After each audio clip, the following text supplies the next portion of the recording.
মূর্তি ভাঙ্গার সাথে ইসলামের পক্ষের শক্তির কোনো সম্পর্ক নাই। চিল্লায় বলেন ঠিক কিনা? ইসলামের পক্ষের শক্তি মন্দির পাহারা দেয়। তারা সাম্প্রদায়িক সম্প্রীতিতে বিশ্বাসী, কোন দাঙ্গা হাঙ্গামা সন্ত্রাসবাদে ইসলাম বিশ্বাস করে না। চিল্লায় বলেন ঠিক কিনা?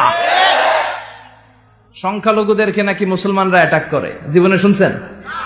কোন দাড়িওয়ালা টুপিওয়ালা, আলিয়া মাদ্রাসার ছাত্র, কওমি মাদ্রাসার ছাত্র, কোন ইসলামী আন্দোলনের কর্মী, এটা জামাতি বলেন, হেফাজতি বলেন, আহলে হাদিস বলেন, কওমি বলেন, আলিয়া বলেন, মন্দির ভাঙ্গা মূর্তি ভাঙ্গার সাথে ইসলামের পক্ষের শক্তির কোনো সম্পর্ক নাই। চিল্লায় বলেন ঠিক কিনা? ইসলামের পক্ষের শক্তি মন্দির পাহারা দেয়। হিন্দু আমার ভাই, বৌদ্ধ খ্রিস্টানটাও আমার ভাই। ভ্রাতৃত্ব তিন ধরনের। একটা হচ্ছে মায়ের পেটের ভাই, এটাকে আরবিতে বলে আল উখুয়া আন নাসাবিয়্যা, মায়ের পেটের ভাই, উনি আমার মায়ের পেটের ভাই। আরেকটা আছে আল উখুয়া দ্বীনিয়া, দ্বীনি ভাই। এই যে আমরা সবাই এখানে একে অপরের কি ভাই? দ্বীনি ভাই। তিন নম্বরে হচ্ছে আল উখুয়া আল ইনসানিয়া, মানবতার দিক থেকে ভাই। সে দৃষ্টিকোণ থেকে হিন্দু আমার ভাই, বৌদ্ধ আমার ভাই, কারণ সেও মানুষ আমিও মানুষ। দেখছেন, আমরা সবাই এক, সবাই এক। বিভেদের প্রাচীর আর বৃত্ত আমরা বানিয়েছি। কবরের ওয়াজ তো অনেক শুনছি, জান্নাত জাহান্নামের ভয় আর জান্নাতের নাজ নেয়ামত তো অনেক শুনেছি। সমাজটারে শান্তিপূর্ণ ভারসাম্যপূর্ণ করার দরকার আছে না নাই? খবর শুনে আমরা বিশ্বাস করি, যাচাই না করে আমরা বলে বেড়াই না। যাচাই না করে নিশ্চিত না হয়ে আজ থেকে কোন নিউজ আমরা ফেসবুকে শেয়ার দিব না। ইসলাম হচ্ছে শান্তির ধর্ম। আমরা সব সময় সাম্প্রদায়িক সম্প্রীতি ভালোবাসা এটাতে বিশ্বাসী। হিন্দুরা ঢোল বাজায়, আমরা কিছু বলি না। আমরা তাফসীর মাহফিল করি, ওদের যারা ভদ্র তারাও কিছু বলে না, ঠিক কিনা? এই ইসলাম বিরোধীরা এরাই হিন্দু মুসলমানদের মধ্যে যে সম্প্রীতি এটাকে নষ্ট করতে চায়। কিছুদিন পর পর এরকম কিছু আবাল আর উল্লুক্কা পাঠার আগমন ঘটে। এই বাংলার জমিন এটা ইসলাম প্রিয়দের জমিন। যে জমিনে আল্লাহু আকবার ধ্বনির সাথে সূর্য উঠে যায়, আল্লাহু আকবার ধ্বনির সাথে সূর্য ডুবে যায়, সে দেশে আর কিছু থাকবে না থাক ইসলাম থাকবেই, আর কিছু থাকবে না থাক কোরআন থাকবেই। ইসলাম ধর্ম, বর্ণ, জাতীয়তাবাদ এগুলোর বাইরে যে এক বিশাল ব্রড মাইন্ডেড রিলিজিয়ন, যেখানে আলাদা আলাদা বৃত্ত টানে নাই। আমরা ধর্ম, বর্ণ, ভাষা, জাতীয়তা এগুলোকে সামনে এনে আলাদা আলাদা পরিচয়ের বৃত্ত বানিয়েছি। আমরা বানিয়েছি শ্বেতাঙ্গ আর কৃষ্ণাঙ্গের পার্থক্য। আমরা করেছি আরব অনারবের বিভাজন। আমরা করেছি ব্রাহ্মণ আর শূদ্রের জাত প্রথা। ইসলামে কোনো জাত প্রথা নাই, শ্বেতাঙ্গ কৃষ্ণাঙ্গের পার্থক্য নাই, প্রেসিডেন্ট কুলিওয়ালা ঠেলাওয়ালার কোনো পার্থক্য আল্লাহর সামনে নাই। চিল্লায় বলো ঠিক কিনা? যার প্রমাণ, প্রেসিডেন্ট যখন নামাজে দাঁড়ায় তার পাশে রিকশাওয়ালাও নামাজে দাঁড়ায়, তার পাশে শিক্ষকও নামাজে দাঁড়ায়, তার পাশে ব্যবসায়ী ভাই নামাজে দাঁড়ায়, তার পাশে ছোট্ট ছেলেটাও নামাজে দাঁড়ায়। আল্লাহর সামনে গোটা সব বিশ্বের মানুষগুলোরে এক কাতারে দাঁড় করিয়ে দিয়েছে কে? আল্লাহ তাআলা আমাদেরকে ঐক্যবদ্ধ হওয়ার কথা বললেন। আল্লাহ 5 বার বিশ্বাসীদেরকে ডাক দিলেন, 6ষ্ঠবারে আল্লাহ দুনিয়ার সবাইরে ডাক দিলেন। আস্তিক নাস্তিক হিন্দু বৌদ্ধ এদেরকে ডেকে আল্লাহ শেষ করলেন। শেষ কথা শুনতে মনে চায়? এতক্ষণ আল্লাহ বলছে ইয়া আইয়ুহাল্লাযীনা আমানু, এর মানে কি? ওহে ঈমানদারগণ। এবার আল্লাহ ডাক দিছে ইয়া আইয়ুহান নাস। এবার আল্লাহ কি বলে ডাক দিছে? আওয়াজ করে বলতে হবে, কি বলে? এবার আল্লাহ বললেন ইয়া আইয়ুহান নাস ইন্না খালাকনাকুম মিন যাকারিন ওয়া উনসা وجعلناكم شعوبا وقبائل لتعارفوا إن أكرمكم عند الله أتقاكم পড়েন সুবহানাল্লাহ।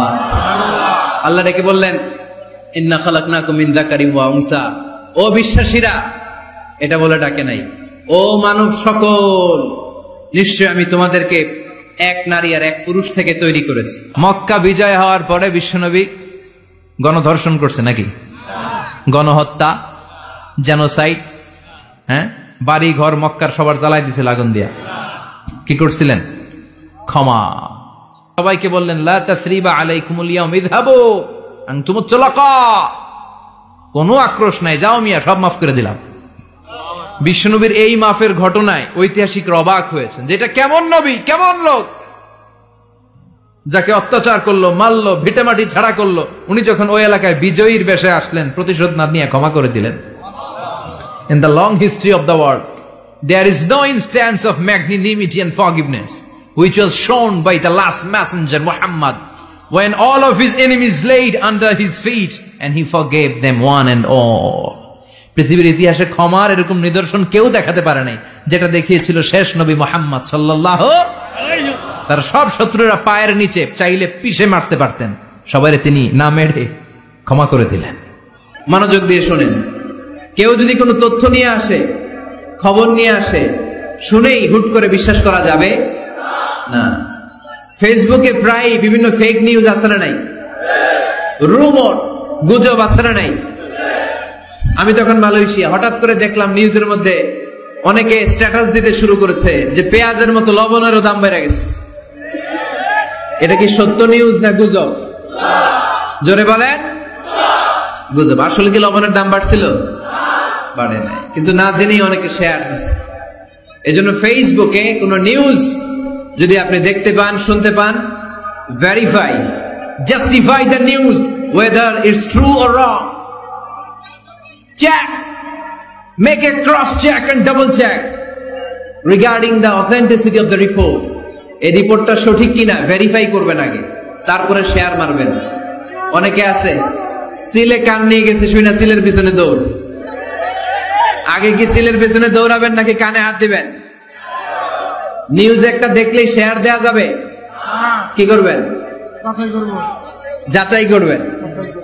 You have to cross check, you have to justify the news, you have to verify the news. আমরা প্রায় নিউজ একটা দেখলেই শেয়ার দেই। হয়তো একটা ভুল নিউজ আপনি শেয়ার দিয়েছেন, এই ভুল নিউজের কারণে পুরো সমাজের মধ্যে গোলমাল, এর দায়ভার আপনার কাঁধেই বর্তাবে। আওয়াজ করে বলেন ঠিক কিনা? এই ভুয়া নিউজগুলোতে আমাদের খুব আগ্রহ।